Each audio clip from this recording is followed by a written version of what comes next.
Valentine's Day, a day for lovers, filled with gifts, red roses, and heartfelt confessions. But when Emma, a young woman who'd moved to a quiet town to escape her past, finds a bouquet of roses on her doorstep from a mysterious secret admirer, her dream of romance turns into a bloody nightmare. This bouquet carries something far darker than love, and as she unravels the mystery behind it, she will face horrors she never imagined. Emma had recently moved to a quaint, small town with picturesque landscapes and friendly neighbors, hoping to leave her past heartbreaks behind. Valentine's Day had always brought her a mix of longing and sadness, watching couples celebrate together while she remained alone. But this year, on the morning of February 14th, she opened her door to find a striking bouquet of red roses waiting on her doorstep. They were bound with a black ribbon, and the petals were so dark, they almost looked like velvet soaked in ink.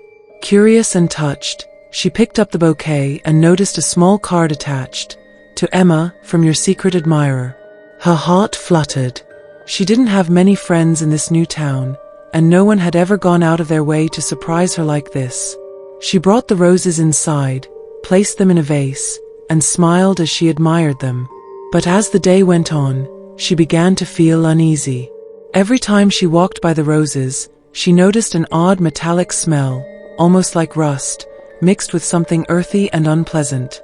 Dismissing it as her imagination, she continued with her day, but that night, her sleep was haunted by strange dreams.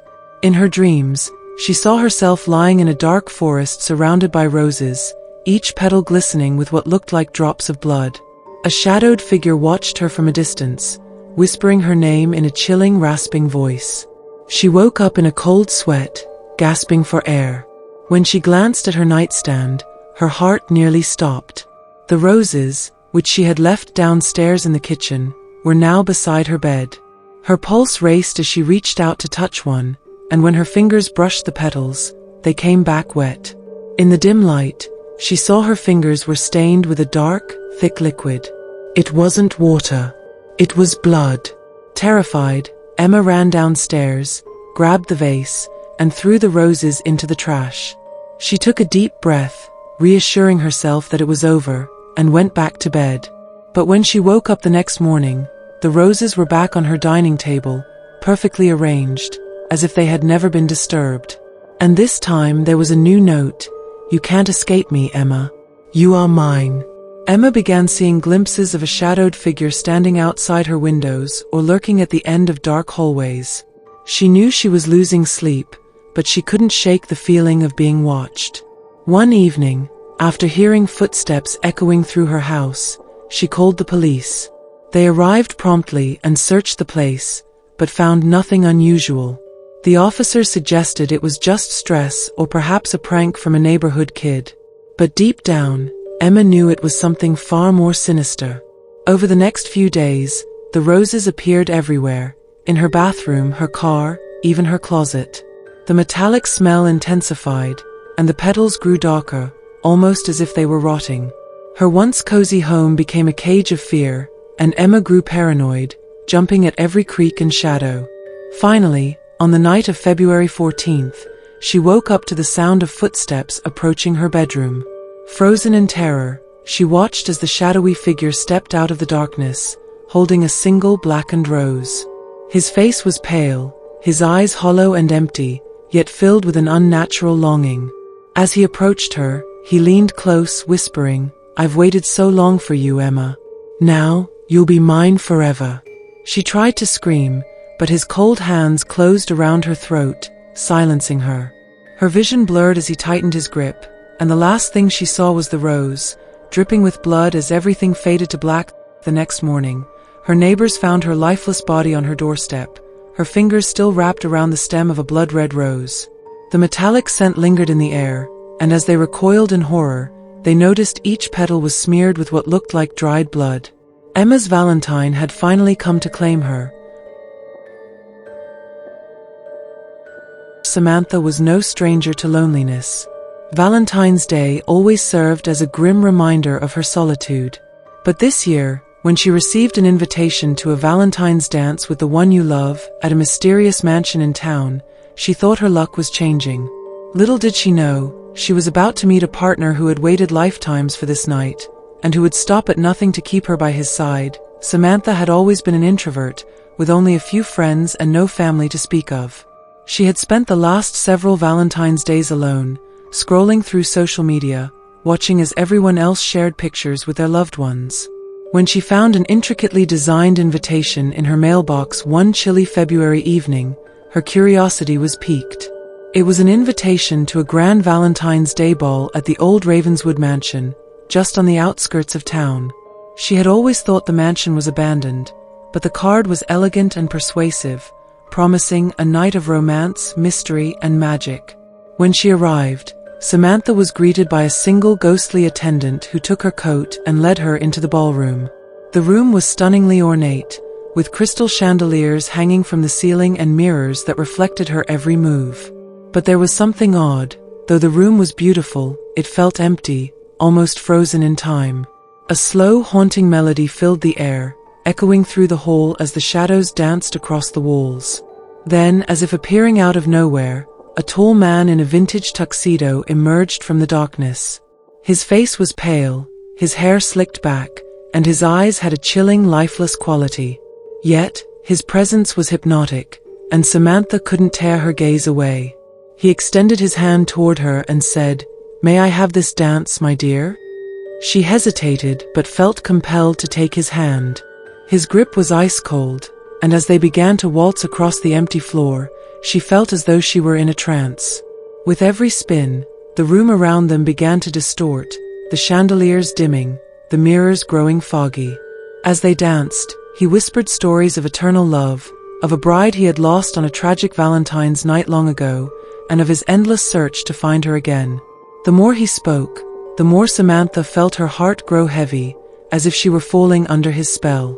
She tried to pull away, but his grip tightened. His face changed, revealing decaying flesh beneath his pale skin, his eyes hollow, yet filled with a sickening yearning. Fear seized her, and she tried to break free, but he pulled her closer, whispering, "You're finally here, my love. I waited so long. You belong to me now." His grip was like a vice, and as she struggled, the room grew colder, the walls around her crumbling, revealing a dark, endless void. With one last, desperate attempt, she pulled away, stumbling back as he reached for her, his face twisted with rage. She turned and ran, her footsteps echoing through the now desolate hall. But as she reached the door, she realized the entire mansion had vanished. She was alone in the darkness, the figure's hollow voice echoing in her ears, "You can never leave. You're mine forever." Samantha's friends reported her missing that night, and after days of searching, the authorities found her body in the ballroom of the abandoned Ravenswood mansion. Her face was frozen in terror, her arms stretched as though she had been dancing. The only clue was a dusty invitation beside her, written in elegant, old-fashioned script, "For my eternal Valentine." She had finally found her partner, only to be lost forever in a deadly waltz of the damned. When David found an old love letter tucked away in a dusty library, he thought he'd uncovered a piece of history, a romantic relic from another time. But as he became obsessed with finding the letter's author, he unwittingly opened a door to something that had been waiting for him, something that would not stop until it claimed him. David was a bookworm through and through, a quiet soul who spent most of his time alone, buried in novels and history books. This Valentine's Day, he decided to spend the evening in the town's oldest library, a grand, forgotten place where the scent of old parchment filled the air, and the dim lighting added a mysterious charm. As he wandered through the aisles, he noticed a small, dusty envelope sticking out from behind a row of ancient, leather-bound books. Curiosity getting the best of him, David pulled the envelope free. The edges were frayed, and the paper was yellowed with age, yet the ink remained legible. The letter was addressed to "My dearest," and the handwriting was elegant, almost hauntingly beautiful. It told the story of a woman who had lost her true love on Valentine's Day, vowing to wait for him until the end of time. David's heart ached as he read her words, feeling her pain and longing. She had signed it simply as Eleanor. Intrigued by the letter and the mystery of Eleanor, David felt an inexplicable urge to know more. Who was she? And why was this letter hidden away in such an obscure part of the library? He approached the elderly librarian and asked if she knew anything about an Eleanor who had written the letter. The librarian's face went pale, and she muttered, "Some things are best left forgotten." But David couldn't let it go. Every night that week, he returned to the library, searching for any trace of Eleanor in the old records. He started seeing her name etched faintly in the margins of books or written in the dusty windows. The deeper he searched, the more obsessed he became, feeling as if he were drawing closer to her with each passing day. It was as though she were calling to him, drawing him into her world. One night, while combing through an old archive room at the back of the library, he heard a soft voice whisper his name. He froze, the air around him growing cold, and he felt a presence behind him. Slowly he turned and saw her, a ghostly figure in a Victorian gown, her eyes sunken and hollow, yet filled with an intense longing. "David," she whispered, reaching out to him with skeletal fingers. "I waited for you." Panic surged through him, but his body wouldn't move. He was frozen in place as she came closer, her icy fingers grazing his face. Her eyes, once filled with longing, now gleamed with a sinister hunger. "You found my letter," she breathed, her voice a hollow echo. "You came for me." David tried to scream, to back away, but her grip was like iron, cold and unyielding. She leaned close, her decayed lips brushing his ear, and whispered, "You are mine now. Forever." As darkness consumed him, he felt her spirit merging with his, binding him to her in a chilling, eternal embrace. The next morning, the librarian found David's body slumped over the desk in the archive room. His face was pale, his eyes wide open, frozen in terror. In his hand was the letter from Eleanor, its ink fresh as though it had been written just moments before. And on his face, the faint imprint of a woman's icy kiss. No one dared touch the letter again, and the librarian quietly slipped it back into the shadows, where Eleanor would wait for her next lover. It was supposed to be a night of elegance and romance.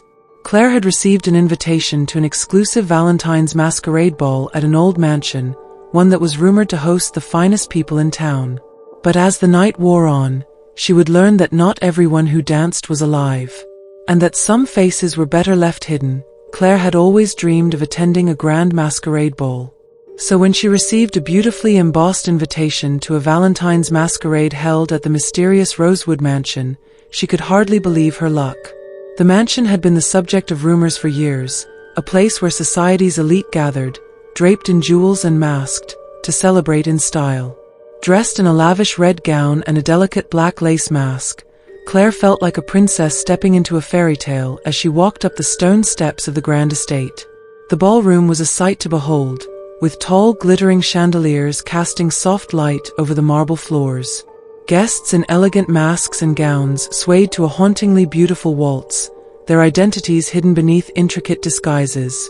But there was something unsettling about the scene. The music was slower than she expected, and the air held a strange, almost metallic scent. She couldn't shake the feeling that some of the guests were watching her, their masked faces turning to follow her every move. As she made her way across the room, a man in a dark, featureless mask approached her, bowing deeply. "Would you care for a dance, my lady?" His voice was smooth, but carried a coldness that sent a chill down her spine. Against her better judgment, she accepted his hand, and they began to waltz. The man moved gracefully, leading her in circles around the ballroom, his grip firm but not comforting. "You're quite lovely," he murmured, his eyes hidden beneath the mask. "The prettiest I've seen in a long, long time." As they danced, she noticed that many of the other guests had stopped moving, their bodies standing eerily still, like statues. She glanced around, feeling panic rise in her chest as she realized that their masks were not mere decorations. They were grotesque, twisted faces, frozen in unnatural expressions of horror and pain. "Are you all right?" she whispered, trying to pull away, but her partner tightened his grip. "You shouldn't be here, Claire," he replied, his voice dropping to a whisper. "You were chosen." The music swelled, becoming discordant, the violins screeching as the lights dimmed. The man's mask began to shift and contort, his face melting into something skeletal, his empty eye sockets staring down at her. Claire let out a scream, but it was drowned out by the pounding music. As she struggled to escape, he leaned close and whispered, "Tonight, you'll join us forever." She felt a sharp, cold pain as his hand dug into her shoulder, and her body went numb. Her vision blurred, and as her senses faded, she caught a final glimpse of herself in a mirror, her face now frozen in a mask of horror, just like the other guests. The next morning, the ballroom was empty, save for a single mask lying on the floor. The caretaker, arriving to clean, found it and noticed it looked uncannily like a face he had seen before. Rumor has it, if you look closely at the masks left at Rosewood Mansion, you can still see the faces of those who danced there one fateful Valentine's night, forever trapped in the dance of the damned.